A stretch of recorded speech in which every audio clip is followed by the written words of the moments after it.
नमस्कार, 20 मिनट 20 खबर में आपका स्वागत है। आपके साथ मैं हूं स्वप्निल। अगले 20 मिनट में आपको राजस्थान की 20 अहम खबरों से रूबरू कराएंगे। तो चलिए शुरू करते हैं 20 खबरों का सिलसिला। बारां जिले के छिपा पड़ौत कस्बे में मंदबुद्धि मां ने 3.5 साल के अपने इकलौते बेटे को पीट कर मार डाला। मृतक के पिता ने आरोपी मां के खिलाफ हत्या का केस दर्ज कराया है। पुलिस ने मेडिकल बोर्ड से पोस्टमार्टम कराने के बाद शव परिजनों को सौंप दिया। मासूम की हत्या की आरोपी मां को पुलिस ने गिरफ्तार कर लिया है। मासूम की हत्या की वारदात के बाद उसके परिवार में कोहराम मच गया। मिली जानकारी के मुताबिक फरियादी ने रिपोर्ट में आरोप लगाया कि उसकी पत्नी गायत्री बाई मंदबुद्धि है। वो मजदूरी करने गया हुआ था, वहां से देर शाम को घर लौटा था। इस दौरान उसका 3.5 वर्षीय बेटा कान्हा कमरे में कूलर के सामने बेहोशी की हालत में पड़ा था। उसके शरीर पर पिटाई के कारण चोट के निशान थे। इस दौरान उसकी पत्नी गायत्री कमरे के बाहर खड़ी थी। अनिल तत्काल बेहोश बेटे को अस्पताल लेकर गया। वहां चिकित्सकों ने उसे मृत घोषित कर दिया। फिलहाल पुलिस पूरे मामले की जांच पड़ताल में जुटी है। राजसमंद में लूट मामले में पकड़े गए आरोपी ने मंगलवार को फंदा लगाकर आत्महत्या कर ली। कर्ज से परेशान होकर अधेड़ ने एक जनप्रतिनिधि से पैसे उधार लिए थे। उधार के पैसे समय पर लौटाने नहीं पड़े, इसके लिए उसने लूट की झूठी कहानी रची। पुलिस में शिकायत दर्ज करवा दी। पुलिस ने मामले की जांच की तो लूट की शिकायत देने वाला पीड़ित ही आरोपी निकला। इस पर पुलिस ने आरोपी को पकड़कर रुपए बरामद कर लिए। पहले से कर्ज से परेशान और बाद में लूट मामले में बदनामी के डर से परेशान होकर अधेड़ ने फांसी लगा ली। एएसपी शिवलाल बैरवा ने बताया कि झालो की मदार निवासी गोपाल कृष्ण साल्वी ने 21 अप्रैल को उसके साथ लूट होने का मामला दर्ज कराया था। इस पर पुलिस ने जांच की तो लूट की कहानी झूठी निकली। इस पर साल्वी से पूछताछ की तो साल्वी ने लूट की कहानी रचने की बात कबूल कर ली। पुलिस ने मामले का 24 घंटे में खुलासा किया और 3 लाख रुपए जब्त किए। मामला झूठा निकलने के कारण पुलिस ने आगे की कार्रवाई रोक दी। मंगलवार शाम को साल्वी ने अपने पुराने मकान में फंदा बनाकर हुक से लटक गया। बियाबान में 2 लोग एक शख्स के दोनों हाथ पकड़कर खड़े हैं, जबकि तीसरा उस पर ताबड़तोड़ डंडे बरसा रहा है। एक प्रहार के बाद जोरदार चीख निकलती है, लेकिन इस चीख का सामने वालों पर कोई फर्क नहीं पड़ता। शख्स पर डंडे बरसते रहते हैं। उसकी चीख पुकार से इलाका गूंजता रहता है। जालौर में नाबालिग लड़की को भगा ले जाने के मामले में एक युवक की पिटाई का वीडियो वायरल हो रहा है। इस वीडियो में युवक दर्द से चीखता नजर आ रहा है, जबकि उसे पीट रहे लोग रुकने का नाम नहीं ले रहे। ये मामला जालौर के सांचौर इलाके का है। बताया जा रहा है कि यहाँ पुराराम मेघवाल नाम का ये लड़का गांव की ही एक नाबालिग लड़की को बहला फुसला कर ले जा रहा था, लेकिन लोगों को इसकी जानकारी मिल गई। शख्स को भीनमाल के पास पकड़ लिया गया और फिर इसकी जमकर धुनाई कर दी। पुलिस ने वीडियो के आधार पर आरोपियों की तलाश कर एक को हिरासत में ले लिया है, जबकि बाकी की तलाश जारी है। दौसा जिले के बांदीकुई शहर से दिन दहाड़े हुए कॉलेज छात्र के अपहरण का अभी तक सुराग नहीं लगा है। 42 घंटे से ज्यादा का समय हो गया है, इसके बावजूद पुलिस खाली हाथ है। वैसे किडनैपर्स की तलाश के लिए पुलिस जगह जगह दबिश दे रही है, लेकिन ना तो पुलिस को बदमाशों का सुराग मिल रहा है और न ही अनमोल अरोड़ा का। इधर कॉलेज छात्र अनमोल अरोड़ा के परिजनों का रो रो कर बुरा हाल है। पिछले 3 दिनों से अनमोल की मां का हाल बेहाल है। जब भी अनमोल के घर कोई मिलने या ढांढस बंधाने पहुंचता है, अनमोल के परिजन रोने बिलखने लगते हैं और बस एक ही गुहार लगाते हैं कि कोई तो उनके लाल अनमोल को लौटा दे। के मित्रों ने आकर के मुझे बताया है कि उसको किडनैप कर लिया गया है। काफ़ी हमने कोशिशें करी, लेकिन वो हमारे हाथ से निकल चुके थे। वो प्रशासन का भी पूरा हमको सहयोग रहा। इधर दौसा एसपी का कहना है कि किडनैपर्स की तलाश के लिए पुलिस जगह जगह दबिश दे रही है और शीघ्र ही अपहरण करने वाले सलाखों के पीछे होंगे। उदयपुर की सुखेड़ थाना पुलिस ने 10 दिन पहले हुई वृद्धा की हत्या के मामले में एक आरोपी को गिरफ्तार करने का दावा किया है। आरोपी ने जिसकी हत्या की वो रिश्ते में उसकी बड़ी मां लगती थी। आरोपी ने कबूल किया कि उसने वृद्धा के साथ बैठकर शराब पी थी। पुलिस के मुताबिक छेड़छाड़ का विरोध करने पर आरोपी ने बुजुर्ग की गला घोंटकर हत्या कर दी। डिप्टी जितेंद्र आचलिया के सुपरविजन में थानाधिकारी दलपत सिंह राठौड़ के नेतृत्व में टीम ने कार्रवाई की। जांच में मृतका गणेशी बाई के दूर के रिश्ते के भतीजे से पूछताछ में उसने हत्या करना स्वीकार किया है। इस पर पुलिस ने भीलवाड़ा लखावली निवासी गोपाल गमीती को गिरफ्तार किया है। पूछताछ में आरोपी ने बताया कि 14 अप्रैल की शाम वो शादी में शामिल होने गया था। दूर के रिश्ते की बड़ी मां गणेश बाई भी शादी में आई थी। गोपाल रात को बाहर निकला था जहां गणेश भी थी। गोपाल ने गणेशी बाई को साथ में शराब पीने को कहा। सहमति होने पर दोनों ने सुनसान जगह बैठकर शराब पी। रात 12:30 बजे तक शराब पीने के बाद आरोपी गोपाल ने नशे की हालत में बड़ी मां गणेशी बाई से छेड़खानी शुरू कर दी। इस बात का विरोध करने पर आरोपी ने गणेशी बाई की हत्या कर दी। जालौर की सांचौर पुलिस ने 632 कार्टन अवैध शराब बरामद करने का दावा किया है। संवाददाता से मिली जानकारी के मुताबिक गुजरात बॉर्डर से 5 किलोमीटर दूरी पर बने एक कमरे में सांचौर पुलिस ने दबिश देकर गुजरात सप्लाई होने से पहले 30 लाख रुपए की अवैध शराब जब्त कर ली। मुखबिर की टिप पर पुलिस ने गोलासन से वागासन गांव के बीच एक खेत में बने कमरे में दबिश देकर इस कार्रवाई को अंजाम दिया। पुलिस ने बताया कि भंवर सिंह और उसके भाइयों के संयुक्त बाड़े में बने मकान में पुलिस ने दबिश देते हुए हरियाणा निर्मित अवैध अंग्रेजी शराब के 632 कार्टन बरामद किए। आपको बता दें, गुजरात में शराबबंदी होने से राजस्थान के सीमावर्ती जालौर, सिरोही, डूंगरपुर क्षेत्र से शराब की तस्करी की जाती है। ये शराब नागोलड़ी निवासी सांवला राम देवासी ने खरीदकर गुजरात सप्लाई देने के लिए यहाँ पर रखी थी। सांवला राम देवासी ने झाप के थाना आंबा का गोलिया निवासी सोहनलाल बिश्नोई से शराब खरीदी थी। शराब हरियाणा निर्मित है। दोनों आरोपी नामजद होने के बाद भी मंगलवार शाम तक पुलिस एक भी आरोपी को गिरफ्तार नहीं कर पाई है। बीच सड़क पर धू धू कर जलती कार, इलाके में मची अफरा तफरी। पहले तो लोग समझ ही नहीं पाए कि चलती कार में आग लगी तो लगी कैसे। एक तरफ जहां कुछ लोग स्तब्ध थे, वहीं दूसरी ओर कुछ लोग आग पर काबू पाने में जुटे थे। तस्वीरें दौसा की हैं। जिले के करोड़ी गांव में बीती रात एक कार में अचानक आग लग गई। जैसे ही कार में आग लगी तो कार सवार लोग जान बचाकर गाड़ी से कूद गए।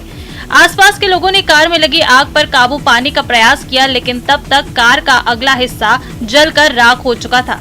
दरअसल करौली जिले के मानोपुरा गांव के रहने वाले कुछ लोग शादी समारोह में भाग लेने के लिए दौसा जिले के कंचनपुरा गांव में आए थे और समारोह में भाग लेने के बाद वापस मोनापुरा जा रहे थे। इसी दौरान करोड़ी गांव के नजदीक चलती गाड़ी में आग लग गई। गनीमत ये रही कि आग लगने के बाद कार सवार सभी 5 लोग सुरक्षित बाहर निकलने में सफल हो गए। बताया जा रहा है कि ये आग शॉर्ट सर्किट की वजह से लगी। अजमेर की पॉक्सो कोर्ट ने आज एक बड़ा फैसला सुनाते हुए नाबालिग के साथ दुराचार के आरोपी को दोषी करार देते हुए 20 साल के कठोर कारावास की सजा सुनाई है और 22,000 रुपए का जुर्माना भी लगाया है। घटना पिछले साल मार्च महीने में जवाजा थाने की है, जहां आरोपी ललित उर्फ नैना ने पीड़ित के घर में किसी के ना होने का फायदा उठाते हुए उसे बहला फुसला कर अपने साथ ले गया और दुष्कर्म किया। इस मामले में कोर्ट ने सजा सुनाने के साथ कहा कि इस तरह मासूम बच्चियों के साथ जघन्य घटना करने वालों को समाज में खुले घूमने देना और उनके प्रति नरमी दिखाना संभव नहीं है। इस मामले में अभियोजन पक्ष की ओर से 9 गवाह और 20 दस्तावेज पेश किए गए, जिसमें सबसे अहम पीड़िता की मेडिकल रिपोर्ट थी, जिसमें दुष्कर्म की पुष्टि हुई थी। और प्रकरण में महत्वपूर्ण यह रहा है कि जो पीड़िता के साथ दुराचार हुआ उसकी पुष्टि विधि विज्ञान से प्राप्त डीएनए रिपोर्ट से उसके साथ बलात्कार की पुष्टि हुई और जिसको भी माननीय न्यायालय ने बहुत ही महत्वपूर्ण चिकित्सीय साक्ष्य मानते हुए आरोपी को 20 वर्ष कठोर कारावास और 22,000 रुपए अर्थदंड से दंडित किया।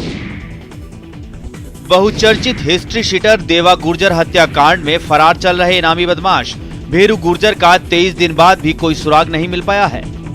पुलिस की टीमों ने संभावित ठिकानों पर दबिश देकर आरोपी की तलाश के लिए जो कोशिशें शुरू की थीं, उसका अब तक कोई रिजल्ट नहीं मिल पाया है। 5,000 रुपए इनाम की घोषणा के बाद भी किसी ने अब तक उसकी खबर पुलिस को नहीं पहुंचाई है।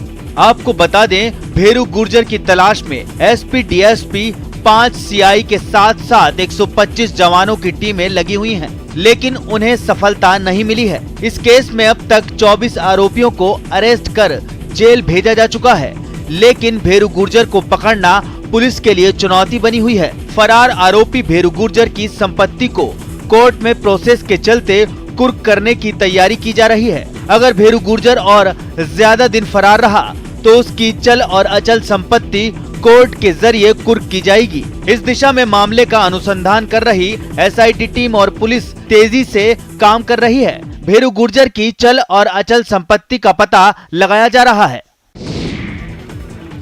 दौसा गैंगरेप और मर्डर मामले को लेकर राष्ट्रीय महिला आयोग की टीम कल दौसा आएगी। गुरुवार को दोपहर करीब 1:30 बजे राष्ट्रीय महिला आयोग की अध्यक्ष रेखा शर्मा दौसा आएंगी और केस की प्रोग्रेस रिपोर्ट लेंगी। वहीं इसे लेकर लोगों में आक्रोश बढ़ता जा रहा है। दौसा कलेक्ट्रेट पहुंचे अनेक संगठनों के प्रतिनिधियों ने आरोपियों को फांसी की सजा दिलाने की मांग को लेकर कलेक्टर को ज्ञापन सौंपा। आप यहाँ पर कलेक्ट्रेट आए हो, क्या मांग है आपकी, क्या चाहते हो, क्या होना चाहिए आरोपी? हमारी मांग है कि दौसा में जो एक जघन्य अपराध हुआ है, एक निर्भय जो कांड हुआ है, मैं बहन का नाम नहीं ले करके एक निर्भय जो बता रहा हूँ, एक बहुत बड़ा अपराध हुआ है। पहले जो थाना गाजी में हुआ था वो भी अपराध बहुत बड़ा था, लेकिन इतना बड़ा वो नहीं था, उसमें वो बच्ची जिंदा बच गई थी। और यहाँ तो बिल्कुल तेजाब डाल करके और बलात्कार करके बिल्कुल निर्भय तरीके से जिस तरीके से मारा गया है, इन अपराधियों को पुलिस बहुत जल्दी से जल्दी अनुसंधान करके इनको फांसी की सजा दे। बढ़ती गर्मी के साथ ही पेयजल संकट गहराने लगा है। प्रदेश के अलग अलग हिस्सों से पानी को लेकर परेशान लोगों की खबरें लगातार सामने आ रही हैं। राजधानी के हरमाड़ा इलाके में पानी की परेशानी से जूझ रहे लोग आज सहायक अभियंता कार्यालय पहुंच गए और वहां जमकर हंगामा किया। ये लोग हरमाड़ा के पास अनोखा पंप हाउस के अधीन होने वाली जल सप्लाई को सुचारू रूप से चलाने की मांग को लेकर पहुंचे थे। प्रदर्शन करने पहुंचे लोगों में हरिहर विहार, श्याम विहार, घोड़ों की ढाणी, नींदड़ की महिलाएं और पुरुष थे। इन सब ने विभागीय अधिकारियों के खिलाफ जमकर नारेबाजी की और सहायक अभियंता सत्यनारायण पंवार का घेराव किया। हंगामे के कारण पुलिस बुलानी पड़ी। टोंक जिले के नगर फोर्ट कस्बे में पैंथर की दहशत अब खत्म हो गई है। टोंक से आए वन विभाग के अधिकारियों और रणथंभौर से आई टीम ने पैंथर को ट्रैंक्विलाइज किया, जिसके बाद लोगों ने राहत की सांस ली। लेकिन ये सब इतना आसान नहीं था। इससे पहले खेत में काम कर रहे किसान पर पैंथर ने हमला कर दिया, जिससे गाँव में दहशत फैल गयी। घायल किसान के चिल्लाने के बाद मौके पर भारी भीड़ जमा हो गई। लोगों की आवाज और भीड़ देखकर पैंथर एक मकान की दूसरी मंजिल पर बने कमरे में घुस गया। पैंथर के कमरे में घुसने की खबर के बाद हाथों में लाठियां लिए लोगों की भारी भीड़ जमा हो गई। पैंथर की सूचना के बाद नगर फोर्ट थाने से पुलिस की टीम और उनियारा सीओ शकीर अहमद खान मौके पर पहुंचे और लोगों को वहां से हटाया। पुलिस की सूचना पर अलीगढ़ से वन विभाग की टीम मौके पर पहुंची। इसके बाद रणथंभौर और टोंक से वन विभाग के अधिकारियों को मौके पर बुलाया गया। रात करीब 11 बजे मकान की दूसरी मंजिल पर बने कमरे की दीवार तोड़कर पैंथर को ट्रैंक्विलाइज किया गया।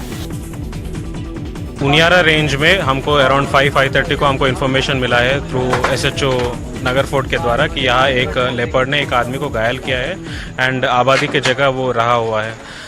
तुरंत हमने वहाँ हमारा रेंज ऑफिसर को यहाँ के लिए डिस्पैच कर लिया है एंड उन्होंने यहाँ आके उनका कंफर्म कर दिया है कि वो लेपर्ड है।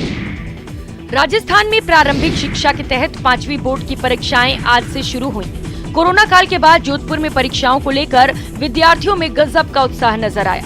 जोधपुर जिले में तकरीबन 783 केंद्र बनाए गए हैं। ग्रामीण और शहरी विद्यार्थियों की बात करें तो कुल 83,707 विद्यार्थी 5वीं बोर्ड की परीक्षाओं में सम्मिलित हो रहे हैं।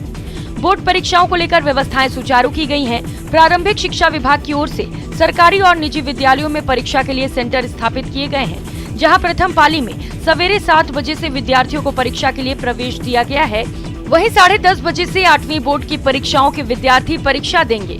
इसको लेकर भी जिला शिक्षा विभाग की ओर से पुख्ता इंतजाम किए गए हैं। जो व्यवस्था है परीक्षा की वो बिल्कुल बोर्ड की परीक्षाओं के मानक के अनुरूप ही की गई है और सारे जो तैयारियां हैं वो कर ली गई है। पानी, बिजली इत्यादि ऐसी कोई समस्या नहीं है। सरकारी विद्यालयों में एक श्रेष्ठ विद्यालय है और निश्चित रूप से यहाँ परीक्षा देकर विद्यार्थी अपने आप को गौरव में महसूस करेंगे, ऐसी उम्मीद करता हूँ। कोटा में 4 कुत्तों ने एक 12 साल के बच्चे पर अचानक हमला कर दिया। इस हमले में कुत्तों ने बच्चे के शरीर पर 40 जगह से काटा। इतना ही नहीं, उसका सिर बुरी तरह से नोच डाला। आसपास के लोगों ने जब बच्चे की आवाज सुनी तो उसे बचाने दौड़े। बच्चे को हॉस्पिटल ले जाया गया, जहां उसके सिर में 12 टाके लगे। घटना शहर के महावीर नगर 3rd चौराहे के पास की है। 12 साल का रुद्र 5वीं का स्टूडेंट है। ट्यूशन से आने के बाद वो अपने 6 से 7 दोस्तों के साथ मंगलवार शाम को जलदाय विभाग के ग्राउंड में क्रिकेट खेलने गया था। इसी दौरान 4 कुत्तों ने रुद्र पर हमला कर दिया। ग्राउंड के बाहर सड़क पर खड़े युवकों की नजर पड़ी तो 3 से 4 युवक रुद्र को बचाने दौड़े। पत्थर फेंककर किसी तरह कुत्तों को भगाया, जिसके बाद उसे तुरंत निजी हॉस्पिटल में ले जाया गया। 6:30 के लगभग निकला था, ज्यादा टाइम भी नहीं होता, आधे घंटे में आ जाता है आने में। तो ये हाँ, वाटर बॉक्स के पास ऑफिस के अंदर 3-4 कुत्तों ने एक बच्चे पर हमला कर दिया था, तो सामने बैठी लेडीज ने हमारे को इशारा किया तो हम 2 जने अंदर कूदे और बच्चे की जान बचाई। राजसमंद के पुठोल के बाशिंदे खेतों में मृतकों का अंतिम संस्कार करने को मजबूर हैं। ऐसा नहीं कि यहाँ शमशान घाट नहीं, शमशान घाट है, लेकिन उसके टीन शेड पर एक विद्युत पोल झुक गया है, जिससे हमेशा हादसे की आशंका बनी रहती है। गांव में जब किसी की मौत होती है तो दाह संस्कार के दौरान गांव वालों के सिर पर मौत मंडराने लगती है। ग्रामीणों ने बताया कि पूर्व में बिजली विभाग को इसकी शिकायत की गई थी, तब बिजली का पोल सही कर दिया गया, लेकिन बाद में बिजली का पोल फिर झुक गया। ग्रामीणों का कहना है कि बिजली पोल को शमशान से थोड़ा दूर लगा दिया जाए तो ग्रामीणों को सुविधा होगी। राजधानी में कोविड के आंकड़े फिर से बढ़ने लगे हैं और यात्रियों के जरिए कोविड एक बार फिर से एक जगह से दूसरी जगह पहुंच रहा है। पब्लिक ट्रांसपोर्ट में रेल में सबसे ज्यादा लोगों का आवागमन होता है। यही वजह है कि कोविड के दौरान रेलवे ने सबसे ज्यादा सतर्कता बरती थी, लेकिन अब जब आंकड़े एक बार फिर से बढ़ने लगे हैं, तब भी लोग कोविड प्रोटोकॉल की पालना करने से कतरा रहे हैं। लेकिन लोगों के अंदर जो है वो कोविड को लेकर अवेयरनेस अब खत्म होने लगी है। कुछ लोगों से बात करने की कोशिश करते हैं, जानने की कोशिश करते हैं। तो आपको नहीं लगता कि रेल के अंदर मास्क जरूरी? बिल्कुल, मैं भी ये सोच रहा था, किसी के पास मास्क नहीं है, जबकि मैंने भी जेब में डाल रखा है। मैंने ये सोचा भाई लगाएंगे, लेकिन कोई नहीं लगा रखा किसी ने भी। तो वाराणसी जा रही है, आपको नहीं लगता कि इतनी भीड़ के अंदर आपको मास्क की जरूरत है? एकदम सर, गलती से मतलब ये चीज़ हमें यूथ को ही अवेयरनेस लानी पड़ेगी। है बाहर लेके चले गए हैं, लगाए नहीं, लिए तो हैं साथ में। मास्क कितना महत्वपूर्ण है, लेकिन लगा किसी ने नहीं रखा। और शायद ये इंतजार कर रहे हैं कि एक बार फिर से आंकड़े जो है आंकड़ों के अंदर उछाल आए और तब जाकर जो है वो लोगों के अंदर मास्क को लेकर अवेयरनेस आएगी। सीकर जिले के फतेहपुर कोतवाली पुलिस थाने में तैनात कांस्टेबल को गश्त के दौरान एक ट्रक ने टक्कर मार दी, जिससे कांस्टेबल की मौके पर ही मौत हो गई। जानकारी के अनुसार फतेहपुर कोतवाली थाने की गाड़ी में रात को पुलिसकर्मी गश्त पर थे। इस दौरान रात को चूरू रोड पर बालाजी मंदिर के पास गाड़ी साइड में खड़ी कर कांस्टेबल सुरेंद्र सड़क पार कर रहे थे। तभी बेकाबू ट्रक ने सुरेंद्र को टक्कर मार दी, जिससे उनकी मौत हो गई। बुधवार सुबह पुलिस ने शव का पोस्टमार्टम करवाया और उसके बाद फतेहपुर कोतवाली थाने में श्रद्धांजलि अर्पित की गई। पुलिस अधीक्षक कुंवर राष्ट्रदीप, स्थानीय विधायक हाकम अली खान और शहर कोतवाल उदय सिंह यादव समेत तमाम अधिकारियों ने दिवंगत कांस्टेबल को श्रद्धांजलि अर्पित की। पानी के लिए तड़पते हिरण का शिकार होने के बाद वन्य जीव प्रेमियों ने एक अनूठी पहल की है। जैसलमेर के देगराय मंदिर से पुराने तालाब तक पानी की पाइपलाइन बिछाने का काम शुरू किया गया। अब सूखे तालाब में पानी आने से वन्य जीवों को पानी के लिए भटकना नहीं पड़ेगा। वन्य जीव प्रेमी सुमेर सिंह भाटी ने बताया कि जिले के फतेहगढ़ तहसील में स्थित श्री देगराय मंदिर के ओरन में स्थित तालाब में intake Marwar chapter, Mateshwari construction और जन सहयोग से इस काम को पूरा किया गया। भाटी ने बताया कि वन्य जीवों की प्यास बुझाने के लिए 2 किलोमीटर लंबी पाइपलाइन बिछाने का काम किया गया। करीब 60,000 बीघा क्षेत्रफल में फैले श्री देगराय मंदिर के ओरन में बड़ी संख्या में वन्य जीव और पक्षी हैं। प्राचीन तालाबों और नदियों में मिट्टी जमा हो जाने और पार टूट जाने से बरसाती पानी लंबे समय तक मौजूद नहीं रहता। गर्मियों के आने से पहले ही पानी सूख जाता है, जिस कारण वन्य जीवों और पक्षियों को ओरन से बाहर खेतों की तरफ भटकना पड़ता है। पानी के लिए भटकते वन्यजीव कुत्ते के शिकार सड़क दुर्घटनाओं से अपनी जान गंवा बैठते हैं। हाल ही में एक चिंकारा इसी तरह कुत्तों का शिकार बना था। इस वजह से इस अनूठे काम का निर्णय लिया गया ताकि किसी भी जीव को पानी के लिए अपनी जान न गंवानी पड़े। पोखरण के रामदेवरा स्थित राजकीय उच्च माध्यमिक विद्यालय के स्टेडियम में बीएसएफ की 2 दिवसीय हॉकी प्रतियोगिता का शुभारंभ हुआ। डिप्टी कमांडेंट अविनाश कुमार ने बताया कि इस प्रतियोगिता में 4 बटालियन की टीमें भाग ले रही हैं। इन 4 टीमों में से बेस्ट टीम का चयन किया जाएगा। सबसे अच्छी टीम का चयन कर आगे होने वाली प्रतियोगिता के लिए भेजा जाएगा। उद्घाटन समारोह को संबोधित करते हुए कमांडेंट रणवीर सिंह ने कहा कि जब तक सरहद पर बीएसएफ का एक भी जवान खड़ा है तब तक दुश्मन की नापाक साजिश कामयाब नहीं होगी। बीएसएफ हमेशा देश की सुरक्षा के लिए अग्रिम मोर्चे पर डटा हुआ है और समय समय पर उसने अपनी वीरता का लोहा मनवाया है। सरहद की सुरक्षा के साथ साथ बीएसएफ जवान सामाजिक सरोकार जैसे कार्य भी करते हैं और अपने शरीर को स्वस्थ रखने के लिए खेलकूद जैसी गतिविधियों में भी बढ़ चढ़कर हिस्सा लेते हैं। बीएसएफ के कई जवान विभिन्न प्रतियोगिताओं में राष्ट्र का नाम रोशन कर चुके हैं। उन्होंने भाग लेने वाले खिलाड़ियों से हार जीत से परे खेल भावना से खेलने की सलाह दी। प्रदेश में प्रशासन शहरों के संग अभियान 1 मई से फिर शुरू होने जा रहा है। इस बार अभियान को सफल बनाने के लिए लोगों को कई तरह की रियायतें दी गई हैं। गौरतलब है कि पिछले साल अक्टूबर से प्रशासन शहरों के संग अभियान चलाया गया था, लेकिन दिसंबर से ये अभियान सुस्त हो गया। अभियान में पट्टा बांटने को लेकर विभाग को संतोष नहीं हुआ तो 1 साल के लिए इसे आगे बढ़ा दिया गया। इसके साथ ही अभियान को प्रभावी बनाने के लिए कई बड़े बदलाव भी अमल में लाए गए। बीते दिनों यूडीएच मंत्री शांति धारीवाल ने मेगा मीटिंग कर इन बदलावों को लागू करने के निर्देश दिए। खास बात यह है कि अब किसी पट्टे या नक्शा पास कराने के मौका देखने के नियम को ही हटा दिया गया है। इसके साथ अब तक किसी न किसी रूप से अड़चन माने जा रहे कई नए रास्ते निकालकर निकायों के हाथ खोल दिए गए हैं, जिससे सरकार की ज्यादा से ज्यादा पट्टे जारी करने की मंशा पूरी हो सकेगी। टारगेट तो अभी तो 1.5 साल बचा है भाई, सरकार का 1.5 साल बचा हुआ है। 10 लाख अभी कई प्रकार के रोड अटके, कोर्ट के आदेश आ गए, ये आ गए, वो आ गए, तो उनसे निपट करके अब चालू कर रहे हैं। फिलहाल इतना ही। नमस्कार।